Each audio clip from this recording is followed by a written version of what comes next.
Hey guys, welcome back. This is By the Book, and we are your married relationship coaches. I'm Sent. I'm Sil. And we are talking today about Married at First Sight, Season 15, Episode 9, Stacia and Nate. Now, this was a long episode. I mean, it may not minutes-wise have been a really long episode, like any more than any other, but for some reason, it just felt long to me. So we watched it again and took some notes because it was a lot, and I didn't want to miss major points in it. So please forgive me if I'm looking down at my notes from time to time because I'm just trying to keep it all together, y'all. So we can talk about this thing. Yeah. Anyway, Stacia and Nate, this was our first time seeing the two of them kind of have real conflict. And so we'll just talk about that and how that broke down and where we think it's going. What we saw opening up with those two was they were in a pool and Stacia's asking him, upon the prompting, I guess, of the experts and whatever letter they had given them to help them talk about love, she's asking Nate where he is on the spectrum in terms of like a 1 to 10 ranking of where he is to close to loving her. Mm-hmm. And he said right in the middle, like 4 or 5 out of 10. And so 4 stuck out to Stacia. It definitely did. She clung on to that like 4. And sometimes I think when you ask somebody to quantify something like love, it's really not fair because the way that people think of things, it doesn't, like, I'm the type of person, for instance, who I'm never going to say 10 for nothing. Mm-hmm. There's always room for improvement, right? Yeah. But some people are like quick to 10. Mm-hmm. So it's kind of like, it's just a weird barometer, I think, to use. However, it was a bad one for them because it set them off on a bad pace for this episode. It did, but it was a conversation that they both really needed to have. Obviously, yeah, definitely. Hey, we've been saying for weeks now that they're our favorite couple. It's still my favorite couple. That's our power couple or whatever. And so, you know, it was bound to happen. You gotta have some room to grow, just like you said. And so, how do you get there? You go get there through some growing pains. And so, this episode was chock full of Ovaltine. Of different stuff that we could talk about. And so what is Ovaltine? You know, it's that drink, you know. Never mind. It's full of vitamins, okay? And so they get together, they're talking about how he's a 40%. He talked up about that 40%. And she was like, yeah, I know what that means. Yeah, right. Like I can do math. You know? And so she follows up with I'm at 80. And so that's a big disparity number right there. And, you know, kudos to her for saying that. Because if it was me and you had led with 4, I'd have been like, I don't know, maybe like a 3. I would not have been that forthcoming with my number. Yeah. Mm-mm. You know, you would have held it. No, you're not going to have me hanging out here. Oh, my goodness. Well, it's a good thing I came to you first then, you know. But anyway, you know, so go ahead and tell us what happened after the 80-40% thing. Okay, so, I mean, I think you could just read it on her face that made her super uncomfortable. Yeah. You know, she's talking about, like, well, what is it going to take? Yeah. Basically, she wants to know that they're progressing toward getting there. She asked him a couple of questions. I think a big takeaway in this situation was that he'd been in a 2-year relationship, or at least she put that out there. Yeah. Okay, so he admitted. Okay, so he'd been in a 2-year relationship, and he didn't feel like he was in love with the person. And I think for someone like Stacia, who's that close to feeling like she is in love, that's super uncomfortable because she's like, okay, look, I've been with you for 3 weeks. Yeah. I feel like I'm falling in love with you, and you're telling me you could be with me for 2 years and still not feel that. I get it, but she asked him, you know, well, how do I get you there? How do we get you there? Yeah. And he says time. Yeah. I mean, by which is a legitimate answer to that question. It is a legitimate answer, except for her, 2 years is not feasible. 2 years, like that's not going to work.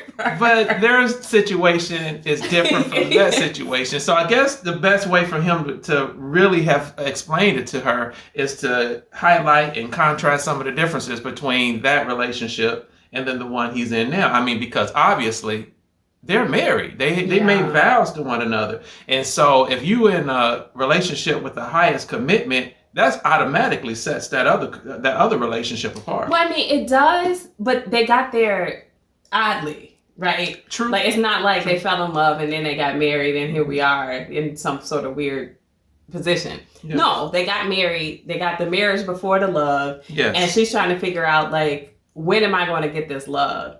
Yeah. I don't know what it is that she's feeling like she's not getting from him aside from, like, the words, because what I'm seeing is a lot of effort, and he talks later, and we'll get into that too, about actionable things that he's done. Yes. And I think that's huge. Yes. I think she thinks that's huge. But I think in conjunction with that, she needs the verbal affirmation that he loves her, and she's not getting it. He also said in that conversation in the pool, he hadn't been in love since high school. Mm-hmm. That's a red flag, I'm gonna be honest with you, because he's in his mid-30s, and to feel like you haven't loved somebody in a relationship, but you've been in several, it's like I get like her trepidation there a little bit. That's uncomfortable. Yeah. And then she also said that love is a commitment.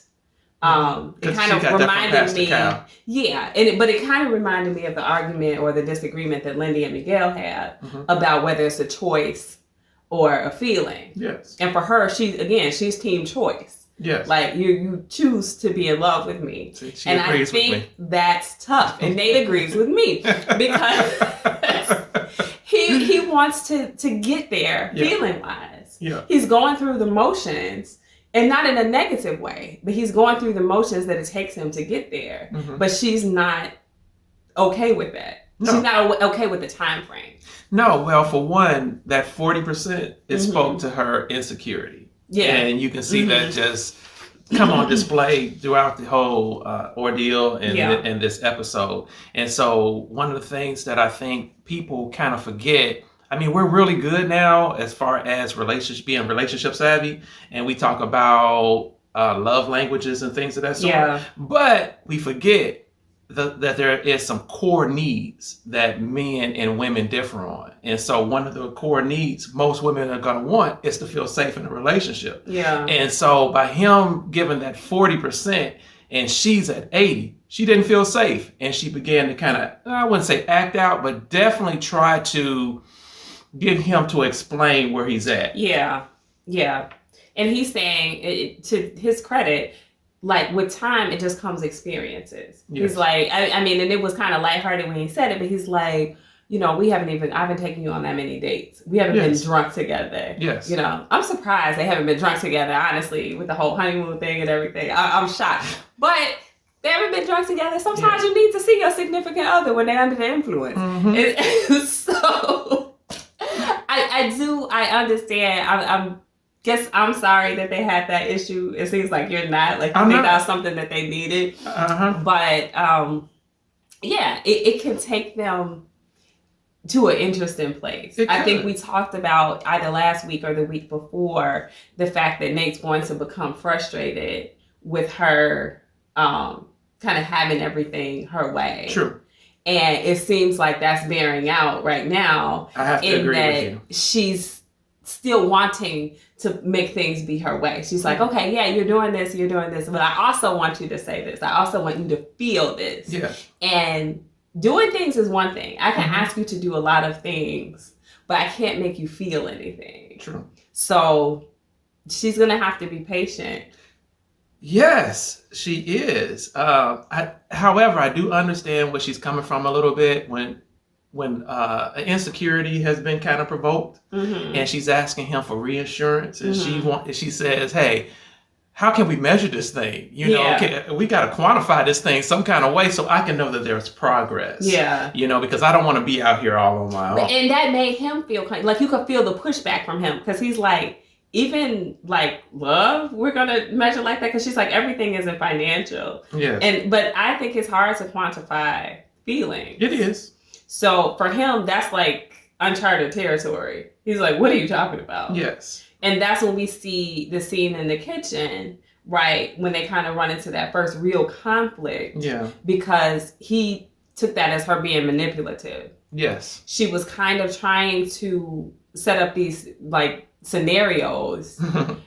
These hypothetical scenarios. It didn't go well. And so she's like, well, he's like, look, I'm doing these things. I agree to move in with you, and I agree to have a joint bank account. I don't know if there were a couple of other things, but it seemed like he was listing things that he's doing that she wanted. Yes. And he agreed to go to counseling. I mean, that's huge. That's huge right there. Yes, it is. And most men do not want to go to counseling. Yeah. And he's going in. He's all in with it. He's cool with that. Yeah. And he's just like, dang, well, what more can I do? I mean, you said you wanted action. Here's action. But go ahead. I'm sorry. No, it's fine. But she's like, yeah, but, I can agree to do all those things with somebody and they still not love me.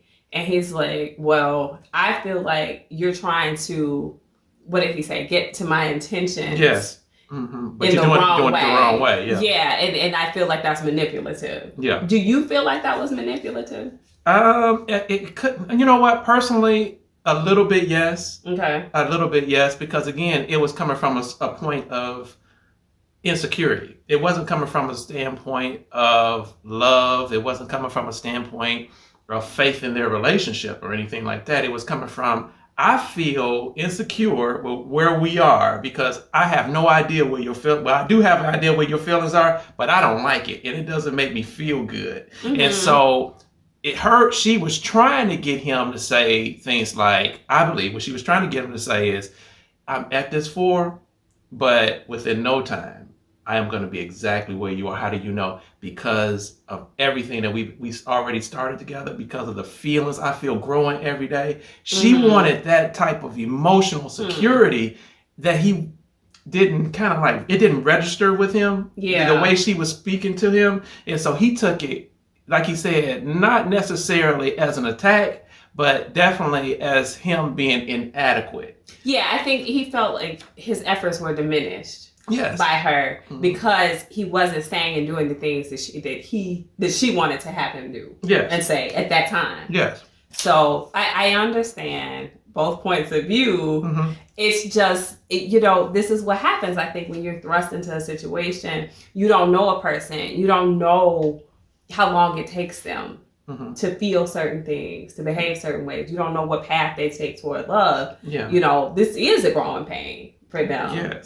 Yes, but I think this, I think this was necessary. And once they get over this hump, I think they're going to be just fine. Yeah, I hope so. I hope so.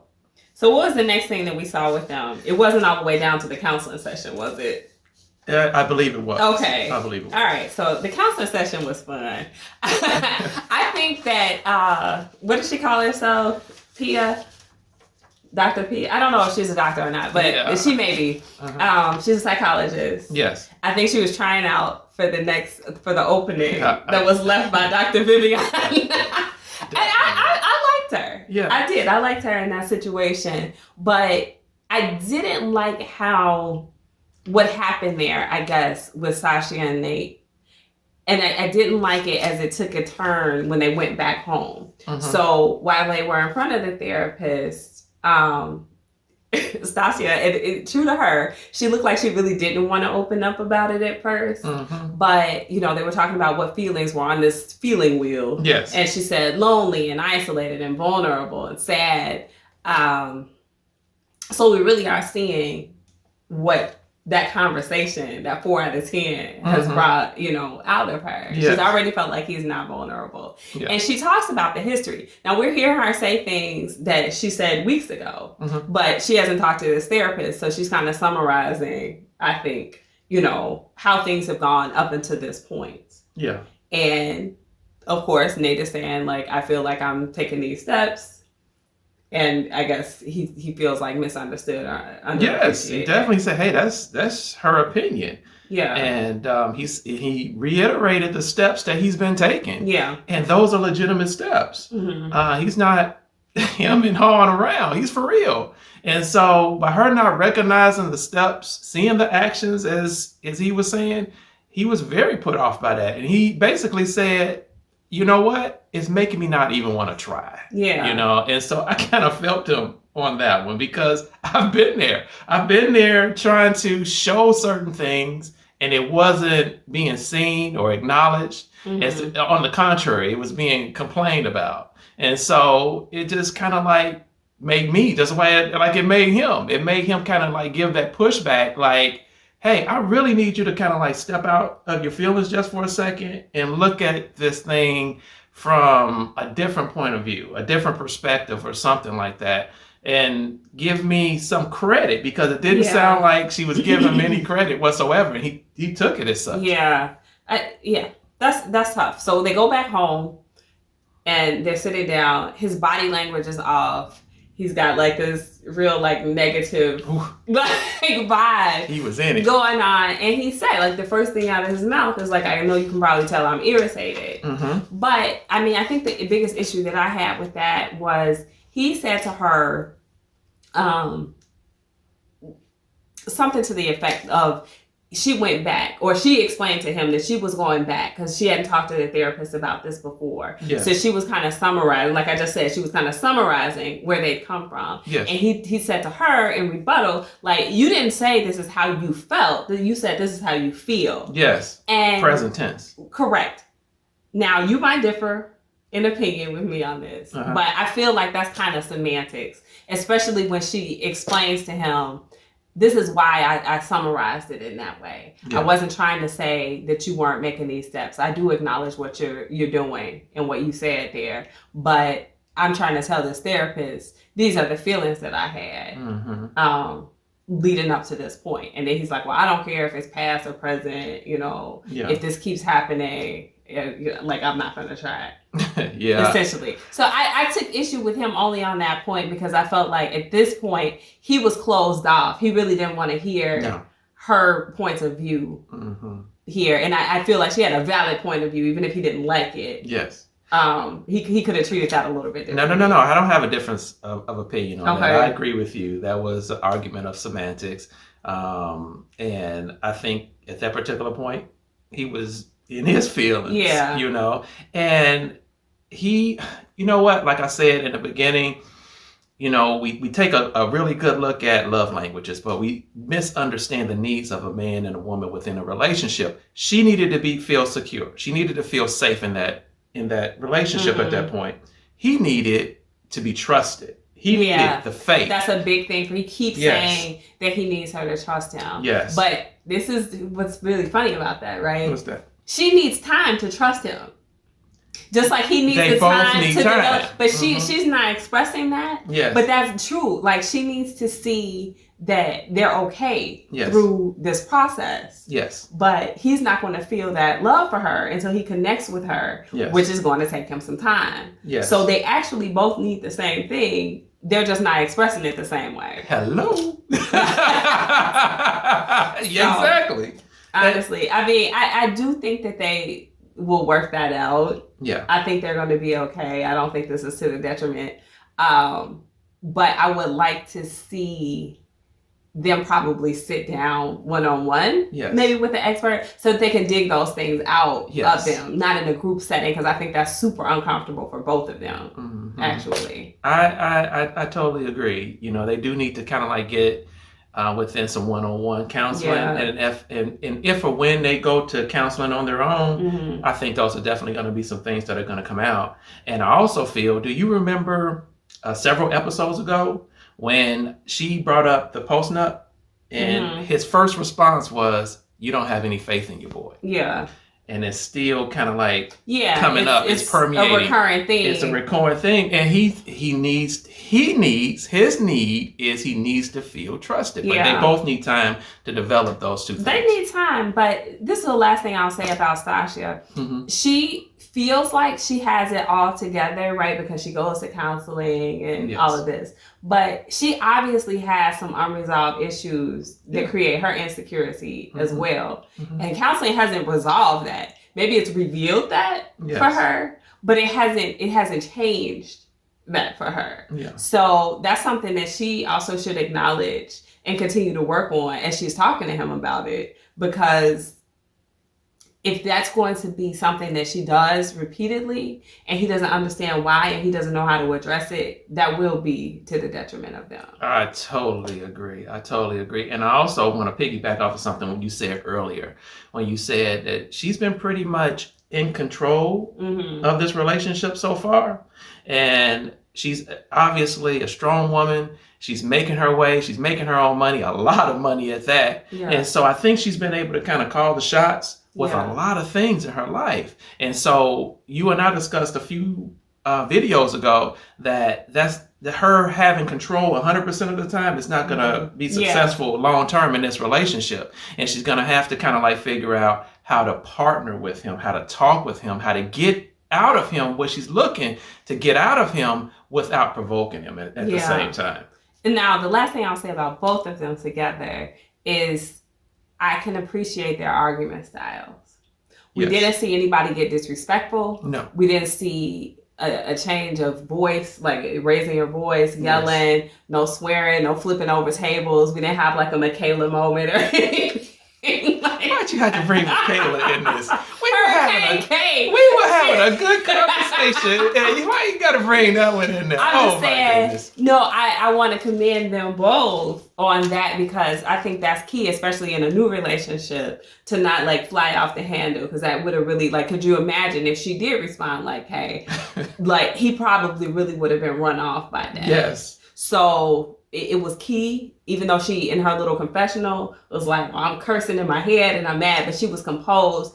I think that will carry them far. The fact that they both have learned during the course of their lives how to communicate when there's conflict without being disrespectful and hostile. True that. I mean, you hit on something really, really good. Positive and effective communication. They both share that, even when they're both were emotionally compromised. They were at odds. They didn't necessarily reach an agreement. Yes. But it still was an argument that didn't make us cringe. It was one where we could be like, okay, there was something gained in that. Definitely. So I'm encouraged. Me too. Still, this is my favorite couple. Still mine too. Mine too. And I truly believe that once they get past this, I think nothing's going to stop them. It should be smooth sailing. So let us know what you guys think. Is this still your favorite couple? I'm assuming this is your favorite couple. Maybe not. If it's not, let us know who he is. But if you think they're still going to make it, like I do, I'm still giving them 2 thumbs up on decision day. Let us know. Other than that, please like, share, comment, subscribe, and we will talk to you soon. Bye.